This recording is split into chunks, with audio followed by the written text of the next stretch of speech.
Today I want to talk about Othello. No, not the Shakespeare play, the board game. Milton Bradley's Othello is a strategy game that is pretty easy to learn, but very difficult to master. In fact, the slogan is, "A minute to learn, a lifetime to master," and that's no joke. You win the game by having more color on the board than your opponent. Let's say you're black and you have more black pieces at the end of the game than your opponent does, then you win. If you're white, then you win when you have more white pieces on the board than your opponent. Pretty simple.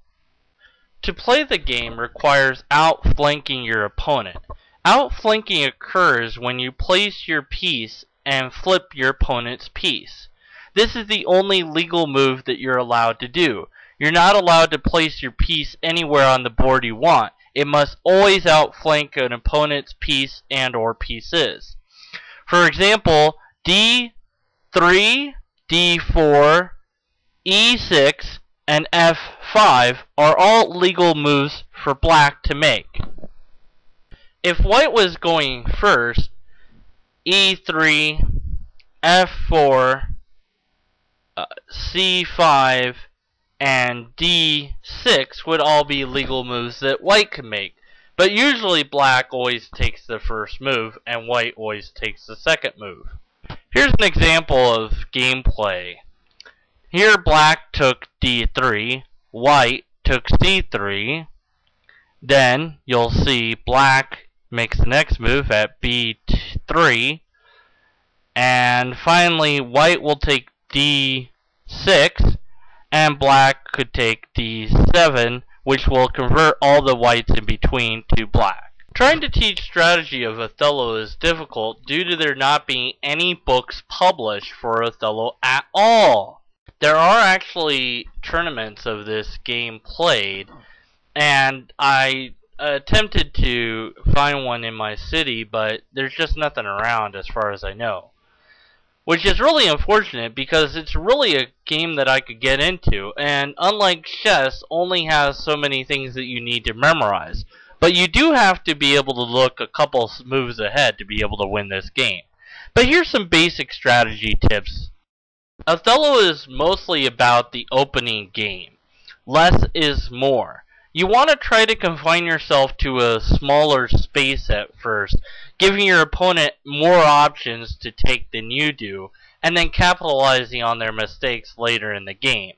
This is just something that you're going to have to learn, but a good rule of thumb is to try to stay inside this middle square as much as you can, as long as you can. Proceed next outward to this larger square that I have outlined here, avoiding B2, G2, B7, and G7 at all costs. Taking those positions pretty much spells the end of the game. Getting the corners in this game should be your main focus and goal. Although it is possible to win a game with 1 or even 0 corners, it requires your opponent know absolutely nothing about the game to be able to win in that way. Othello can be played online, and typically it's called reversey. Now, the thing is, they couldn't copyright the way to play Othello, but they could copyright its name. But Othello is the official name and is the official game. Reversey is not. So sometimes you'll find reversey boards with the white and black switched. Nintendo did actually license Othello for play, and you can play it on the NES. Playing against the computer is probably the best way to sharpen your skill.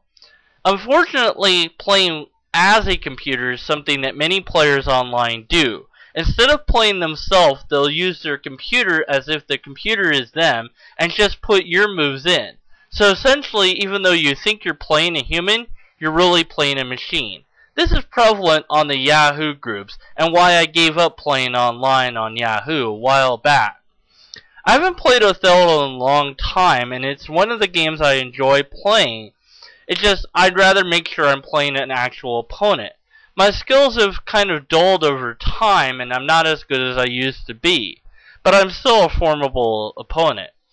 Let me know if you'd like to play this game, or if you think that this is something that you have your own strategy for, or comments on, then certainly add those or make videos about them. I think this is an overlooked strategy game. Until next time, take care.